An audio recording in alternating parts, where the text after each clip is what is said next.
to you remotely, coming to you from all over the US and Canada. And you know what we are going to do? We are going to do today, we are going to bring you into the mindset of your prospects and customers. So Tuesday is all about, let's figure out what's really going on behind the scenes. That's coming right up.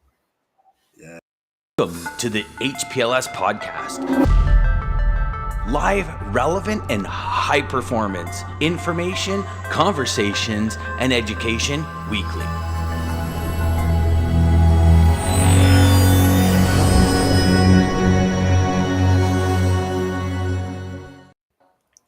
Well, I really hope that video came across as a lot more smooth than it did for me, because one of the things when I was picking a place to stay up here in the Great White North was the fact that they had high speed internet, and I'm realizing high speed is just above dial up.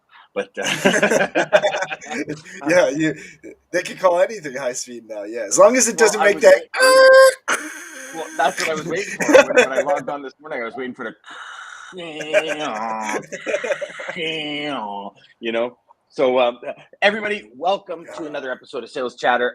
We've got Greg Cornett with us today, my main man, Greg, to give us a little bit of an insight behind what is really going on in a customer's world. And I don't know if you guys see Greg frozen. Greg's frozen on my end, but again, Greg's fine. No, he was being a mannequin. Yeah, Dan, it's your connection. Your connection's struggling over there, man. That's okay. I'll just keep going, even if you guys freeze, because I'm understanding that I'm the only one that's having freezing issues. No one else. So perfect. Yeah, Greg, good morning, brother. Good morning. So, Greg, good morning, Jeff. Good morning, Gary. So, Greg, we're really, really, really curious to see what I've been dying. What's going on in your world. I mean, I know we spoke to you mid-December. We're kind of at that point. We're almost 60 days later. What's happening in your markets? What's happening in your world? What are some of the kind of the newfound pressures? And what can you share with the audience to give salespeople a bird's eye view into what it is you go through, so you don't people calling you up saying, "Hey, how you doing today?" It's like, dude, you know what? It was really interesting that when we came back after the holidays, it was almost like there was a sense that the calendar turned, all was good in the world, and we were going back to normal. No, we're not.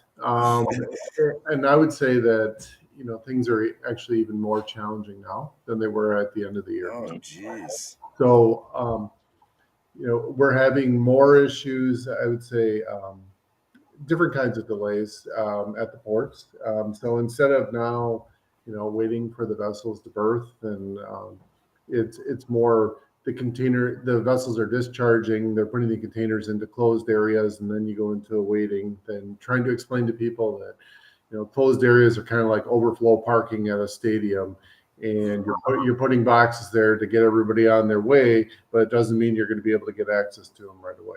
So that's been a little bit more challenging. I read a report a couple of weeks ago that ocean vessel on time is coming in at about 5 to 10% on time right now. And if you think about that, we thought it was terrible, in late fall when it was at about 30%, and it's further deteriorated. So I do not think it's for a lack of effort, but the biggest challenge that my organization is having, and I think probably most importers and most customers are having right now, is visibility. That your customers understand that there are issues, but they just want to know where their stuff is, and it's a real big challenge to give them not only not even an ETA that's reasonable, but to give them visibility to where is my shipment. That's the biggest challenge that we have right now. We're at this point, we're all accustomed to delays, and we're all accustomed to higher costs, so that sticker shock isn't there anymore. But it's just a feeling of helplessness on everybody's side about where is my product? When may I reasonably be able to get it? Because for me, it's just updating somebody. For my customer, it's updating his production lines and his warehouse about when can I plan for this coming in. So all of that is causing consternation through the supply chains. It's causing additional costs, additional effort, because nobody's operating on just in time in the last 2 years, but we would like to be able to operate on reasonably in time, and that's not happening either. So it's still a very big challenge. It's very frustrating for a number of people internally and externally to my organization. The big questions right now is, when are things going to get better? And my crystal ball cracked about 18 months ago. And I don't want to be, I don't want to hurt my business's operations by telling customers that I'm just throwing my hands up in the air and saying, I don't know. See, Because that's not an option either. You need to give them something. So do I think things are going to get better? Yes, but it's all on orders of magnitude, and it's all based on time. So I think we will see some improvement through the late spring into the early summer, but what's the order of magnitude of it? And then we're going to get closer to the peak season, and what's that going to do to things? And anything can happen to change all this. I mean, if there's a geopolitical event that's going to happen in the next 6 months, that's going to change everything too. So I'm not in the forecasting business. We do the best that we can to be reasonable and to be as accurate as we can, because not giving an answer is not an answer. That's a long answer. So, Greg, no, that's a good answer, Greg, though. it's a great answer. Now, do you think, so a couple of things. I hear you on the crystal ball. Mine broke 12 months or about 12 months ago, because I swore this was happening for six months and it was done. Originally I thought 6 weeks, but we all kind of thought that. Yeah, we did. Now we had John Brewer on, who is CKE, a couple of weeks back. And a couple of questions for you. So, A, do you think technology is the answer for visibility, or is it more human interaction? Saying, hey, Greg, just an FYI, this is what's going on. You might see on the website it says this. That's not the actual update, because people are behind updating. And the second question to you is, we were stunned when John said 60% of the issues he faces now, he didn't have 2 years ago. So not only does he have his regular, function and job to make things work, but 60% more challenges have been added to that, which are consuming his time. So let's take it one by one, because it's some pretty serious and important information that you're going to share here. Okay. Oh yeah, absolutely. So let me take the second question first, because I can remember that one most easily. Yes, at least 60% of the issues I deal with, I was not dealing with, I would say even 18 months ago. So on the second question about technology and visibility, I'll just put it this way. I work with an organization that is very technically advanced, has EDI capability, has API capability, works with a number of asset-based carriers that have those capacities. I spend 4 to 5 hours a day taking their information through 3 or 4 different sources and consolidating them into one spreadsheet. So going old school and using a spreadsheet for my organization to be able to basically create milestones and updates, because they can't trust the technology and they need somebody to interpret the technology. And that wasn't the intent when we started using the provider, but that is what is necessary for our business right now. And so I think on a scope of latitude, I have probably 5 people doing what I had intended on technology doing right now. And it's tying people up. Now when you take that in order of magnitude, that I said that I'm doing at least 50 to 60% more than I was doing before, I don't think it's just me. I think it's my organization. It's the providers that I work with. I'll use an example as the LTL carriers. The LTL carriers, I'm sure the terminals weren't having to spend as much time going through tracking and tracing orders as they are right now, but they're having to, because the technology is just not working the way it was supposed to. And I don't think it's a technology failure. I think it's just that it needs to be interpreted differently, and it needs a human to interpret it about what it actually means. So there is a lot of extra work going in from many people in the supply chain, a lot of time and effort that we're using. And I don't think it's waste work, because it's what is needed right now to move freight and to accomplish the goals. So we're all doing what we need to do and intervening. And it's necessary work, but it is extra work that we're all putting in right now. So, for example, for this group, what I would say is, I don't have any time to have any discussions with you as a salesperson, and I don't have any discussion to talk about onboarding new carriers or bringing on new providers, because I don't have the time to do it. And that's one of the trickle down effects that is within the supply chain also. So it's very frustrating. I know it's frustrating on the sales side for people, but I just don't have the time to do it because of all those other things that I'm doing right now. That was going to be the big question is, so how does one get your attention today, Greg? Like, how does one even start? So let me frame. Can they? Frame it like I this. guess is even the better question. Can they? I mean, Is it right even now a with how start? crazy it is, can they? Yeah, start where they can say, hey, I know you're going through a ton of shit. I just want to introduce myself and start the conversation. So when your time frees up, maybe we can have a more in-depth conversation. Very valid question too, because I'll use an example. I'm really frustrated with one of my carriers right now, and it's one of my Canadian carriers. They're taking 3 weeks to get it to the U.S. border, and I get it, and I understand why.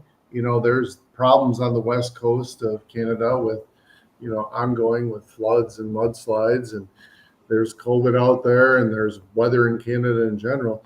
But I can't live with taking 3 weeks to get to the border. I mean, it doesn't work. Well, okay, Greg, you need to replace that carrier. Okay, so I have time right now to be going out and researching and find a carrier that, one, can just give me capacity. Number two, is going to do it at a reasonable cost, and three, is going to do it consistently. So it is a big challenge, and I rely on my partners to be able to provide me information on that, but I don't have time to do an in-depth review with you, because it's going to be almost like I find you and do your job and make my pain go away. So yeah. Now I don't. Well, with onboarding, there's always extra work for you. Like with Always. onboarding a new supplier, there's always more work that goes into it for you. Now, Greg, are you talking like from the port of BC to your facility? No, I'm talking about from my facility to a U.S. border cross point. Got it. Okay. I can hook you up after the show. Yeah, that's a long time. We'll see what we can do. But DJ, Greg brings up a very valid point, right? Because it's like 3 weeks is totally uncalled for. I don't believe, no matter what's going on out there, weather and everything, especially because it's after the mudslides, knowing where there's Greg's something facility else. is. There's something else going on, capacity. Maybe it's a crunch. Maybe it's sitting in, getting loads going to places that never gone before, chasing the buck, whatever the case may be. But I also see Greg's point, right? I mean, holy crap! Onboarding is not a simple process. It's invoicing. It's filling out credit apps. It's having them understand how each individual facility works. Greg, what are some of the things that a supplier can come to you and say, okay, you know what, you have this problem, and I apologize because I think I'm setting you up for a ton of phone calls when this show's done. Oh boy, but, I know we are really targeting his issue. Hey, I can fix that problem. That problem. We already got Ryan. 3 weeks, call me, Greg. LOL. But it's Ryan's all over it, of course, right? Like Ryan is now. Ryan says something. Ryan, you were right on cue. No. Right on cue. But Ryan says something: detach from the outcome is the motto, and unfortunately, Greg, you can't detach from the outcome, because the outcome is exactly what you need. It's interesting because you need fresh blood, for lack of a better term, in the mix, but your time is so consumed that fresh blood will be hard for you to reserve time. And so you really, and so what I get from that is somebody really has to come out of the gate shining and showing that they're going to bring and fix your problem. And they have to have the answers right away, and it's got to be quick, it's got to be to the point, and it's got to be direct. But I mean, that's the only way to really, I think, in your situation, it's just you got to 8 mile it, but for in Dan's terms, you got to 8 mile it to bring it to Greg or somebody, obviously a customer in his position. You got to 8 mile it. You really just got to be upfront, and you got to now more than ever stand behind what you say. If you say you can do it, you better fucking do it. Mm-hmm. Yeah, Lisa says do your homework too, 100% before talking to you, 100%. You know, and that's you know, Lisa, that's the reason why we have customers on this show, because this is a big chance to do homework. Because if Greg's going through this issue, there's other people going through this issue, Absolutely. And you know, so Greg, let me ask you this, and I'm trying not to ask you. I mean, I'm trying to ask you the hard questions to give the real answers to people, because I think everybody really wants real, you know, like raw answers, because there's this perspective in a lot of the markets where it's like, if you have capacity, you're going to have the freight. But then you talk about you, where it's like, okay, you have capacity, but where do I find the time to set you up properly? Because in the end, just us as logistics companies, as well as yourself, the setup creates success. If we can't set you up properly, and you know what, we set you up and we start moving freight, and it's great. You take, 4 days, 5 days to get to the border, but the invoicing is a complete mess. Now you've got stacks of invoicing that you have, like, you're just shifting, robbing Peter to pay Paul, right? Yeah. So, like, for you, Greg, if you can share with people, like, when you're onboarding a new supplier, how much time does that really take out of your day from A to Z? And I'm talking, bringing them in, to training them, to getting them introduced to everyone, and like really where they can start moving more freight for you. And to add to Greg, before you answer that, to add to that too, is there anything that a new supplier can do to speed up that process, or say, like, here's my little cheat sheet stack. Here you go, Greg. Is this going to help everything? We talked about this on the last call, and I know, I can be a little challenging to approach as a potential carrier, but it's the way that I am, and I was a carrier, and so I'm speaking from my experience. That exactly. We on our last call we talked about what's the correct way to approach Greg, and sending me an email that every day it says I got trucks, that's going right to the junk folder. I don't need that. And I can be more challenging that, if, for example, if you have somebody that I've worked with before that you know about or that I've experience with, it's going to be a little bit easier. So, for example, anybody that comes to me and says, hey, I know Dan, or Dan's referring them. Yeah, I trust Dan. I've developed that over 5 years. That's your end. So that's just the top level. So, what do I want from a supplier? Well, it really depends on how I'm doing the onboarding. So, without getting into trade secrets or names, when I'm using with my present provider, they're really taking care of all that onboarding. They're a 3PL. That's their job. And so all I care is, I don't care about how they're making the cake. I just want to know when I'm going to be able to eat it and go. And I've been pretty disappointed in how long that's been taking. So, I was just talking about my border cross issue. We've been talking about that for 2 months, and that's too long to resolve the issue for me. So that's an issue. When I think about the future and how I may do things, then I'm dealing with the carriers directly. So, number one, what's my number one pain point right now? My number one pain point is visibility. So what we want to talk about is making sure about how are you going to be connected with me to show me where my stuff is, and to get that resolved as quickly as possible. So that's EDI, and that's our technical groups talking together. Number two, what's my biggest point? Pain point. Well, to Dan's point, you've done the work, and I want to pay you. And I really only want one invoice. I don't want you sending me an invoice and then sending me a rebill in about 3 weeks because you had a lift gate or something else on it. I want one complete invoice so I don't have to go through the invoices and spend all the extra time going back and forth. So I want invoice accuracy. And number three, most importantly, what keeps you there is do what you say what you do. And so if you're going to commit to, at this point, 90% on time delivery and pre-notification, then do it, because I'm probably going to give you 6 months, but if you don't do it in 6 months, I'm never coming back to you again. So it is a very difficult situation. I think in a lot of respects, I'm probably more amenable working with the carriers because, again, I've been there. But at the same time, you have to make it as painless as possible for me. And you have to lay it out in front of me and say, I'll give you the roadmap, but tell me how you're going to do it and meet your timelines, because I don't have time to babysit you and I just need it to work. Okay. That's fully understood. I mean, I think everybody can deal with that. Now, here's the thing, and Ryan brings up a great point. So Greg says, if you want to do business with Greg, you must exceed his expectation.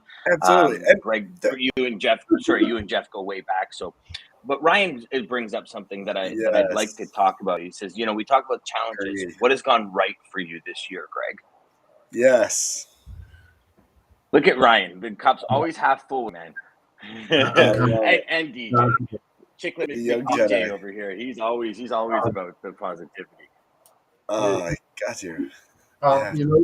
There's a popular saying that's been out there for the while that hope is not a plan. I get it, but at the same time, you need to let people know that that we're working on things and we're trying to make things better. So, do I feel more positive about the future than I did 6 months ago? Yes, because I do see an end game coming here.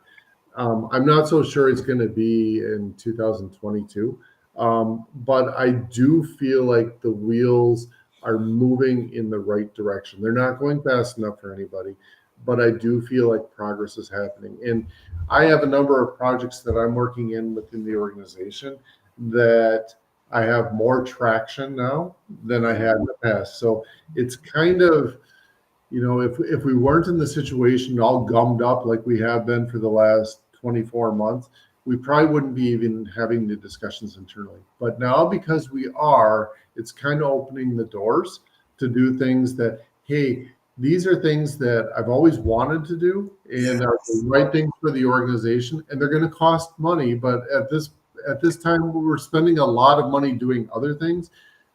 I feel like I'm having more traction on that. It's going to be tough, and they're tough sells within my organization because, this is the first organization I've ever been at that I didn't have a high-performing logistics department, and that's not arrogance. It's just that I've been in those opportunities.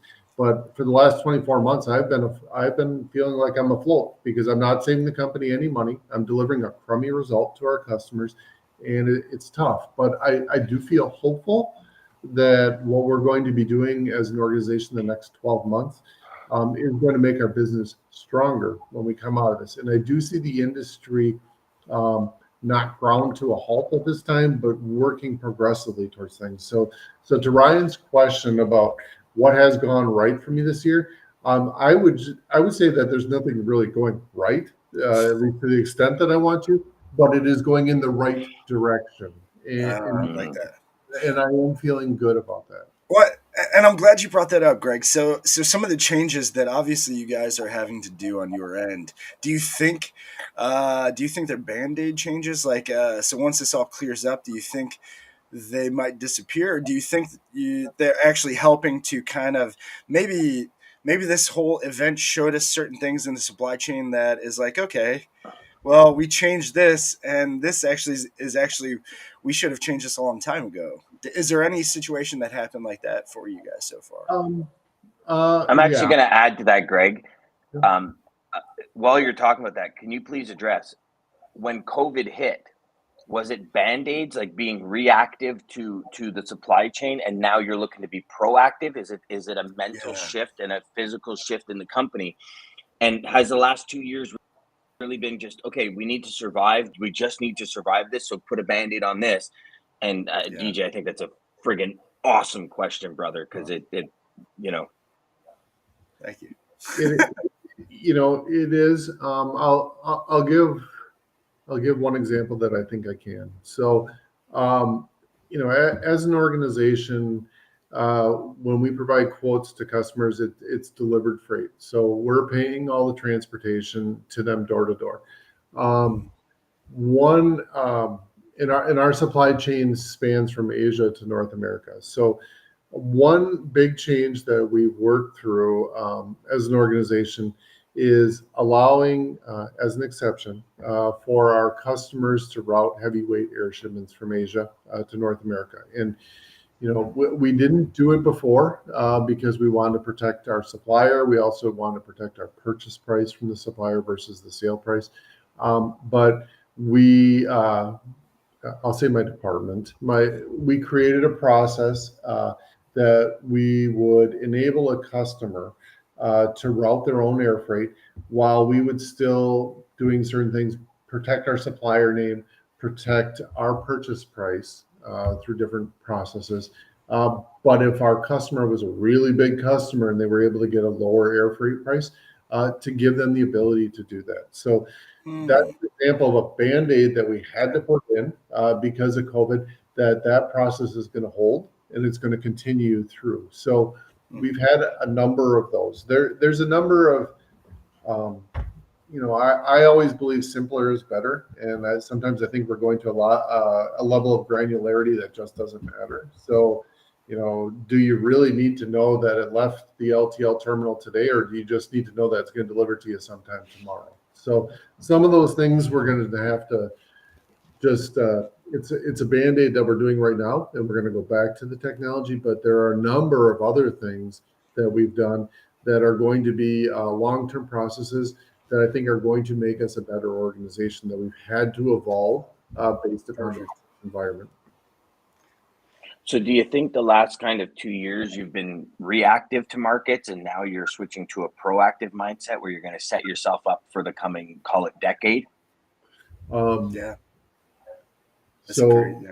yes, we have totally been reactive. There has been very little strategic planning in my world, and not necessarily in our manufacturing side or our marketing side, but I have been very reactive. Other parts of we are doing things organizationally that are being proactive and being strategic, and let's just call it strategic and tactical. There are a number of things that we're doing strategically. I would say that coming into this year, I have 4 or 5 strategic plans that I'm working on right now, which are 4 or 5 more than I was working on last year. So are we moving in that direction? Yes, we are. And it's tight. I mean, I don't have the time to do it, and I have to put trust in my suppliers to enable me to do that. But that is definitely the direction we're going. So I do, again, back to Ryan's initial question and to your question, yeah, I do think we are moving forward. Good. So we got 2 more questions, and hopefully we get this in under the time period. But Lisa says, can you offload that work to representatives with your supplier that provide the information you need? And I guess Lisa was talking about when you let the customers pick up. I would say I'm doing the work because they're not. Okay. So it would be really good if they did it, is what she's saying. It's exactly what he's saying. I'm doing it because they get efforts. Here's a big question, and I think and I've been sharing the answer that I believe based on some conversations. Is your upper management shocked at when your supply chain goes south, call it, how much it can cost? They were, now they're numb. That is such a great because question. now it's been now they're a little while. But it was a 6-month lag, because at the end of 20, I was saying this was coming, and we didn't react to it as an organization until the middle of 21.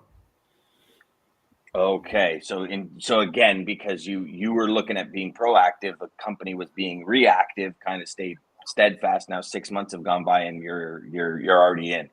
You're in the polar vortex. Well, Yeah. it's it's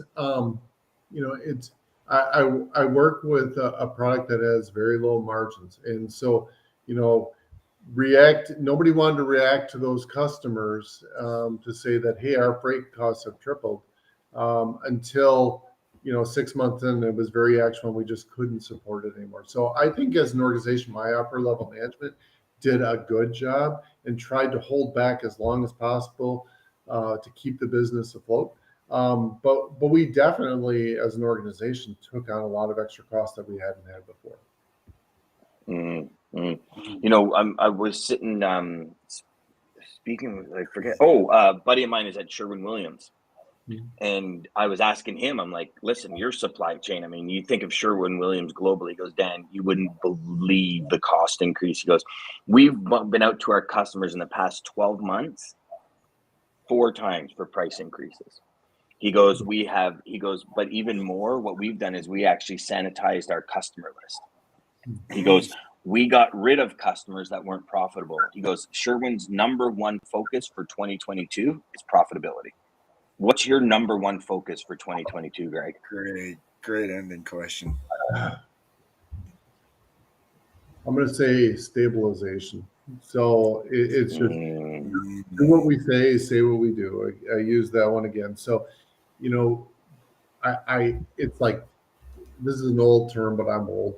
The fingernails on the blackboard. So the fingernails on the blackboard are when people say to me, yeah. When they say, I just got that. I got that feeling. when someone says to me, it is what it is. I mean, as a carrier, by the way, don't ever say that to me. No. Yeah, if you guys are saying that, don't do it. Yeah. You're basically punting on me and saying that, hey, I can't do anything. I don't want to hear that. So my organization, what we're looking at is we know what the constraints are in the supply chain. And so if we tell you what our lead time is, we want to deliver at that lead time. And that also goes to the cost being a little bit more predictable too. So for us, it's stabilization and it's retaining the business we have. We're not kicking customers out of the boat because they're not profitable. That's not how we run the organization. But we need to be more consistent, repeatable result. Jeff lived through that mantra like I did about a consistent, repeatable result. That's my mantra with my team, and that's what our goal is this year. Awesome. DJ, what quote do you have to take us out today? Because it better, that was a stellar fire episode. We're gonna need to fire. Thank you, Lisa. Thank you, everybody. Thank you, Ryan, for all the comments and questions. Greg, man, I love having you on. Guys, this is like the ideal customer profile. If you're looking for a customer profile, Greg is it. He knows what he's talking about. You got to bring your shit, know what you're saying. But if you bring it and you can help him, he's your customer. And this, this is amazing. Thank you for coming on. Follow us and like us below. You can see us on our Sales Chatter Live YouTube channel. Also have our LinkedIn's on there as well. Please reach out, American Logistics, Centurion Trucking, to Daman. Amazing guy. We're going to have him on this week. Actually, he's on Thursday, right? He's on Thursday. Yeah, we got Data Day Wednesday with Dean. We got Thursday. We got wins and losses. Right, man. We got some serious. It's gonna be awesome this week. Brother. So I found it's so crazy. I never read a lot of Mark Twain's quotes, but I figured this is a great one for today. I fell in love with a lot of his quotes yesterday, but this one, good decisions come from experience. Experience comes from making bad decisions. Listen, it's okay to make bad decisions. Just you got to learn from them. Like Rico says, you can make a bad choice. Just the very next choice better be a better one. That's Take care, everybody. We'll see you tomorrow. Thank you. To the HPLS podcast. Live, relevant, and high performance information, conversations, and education weekly.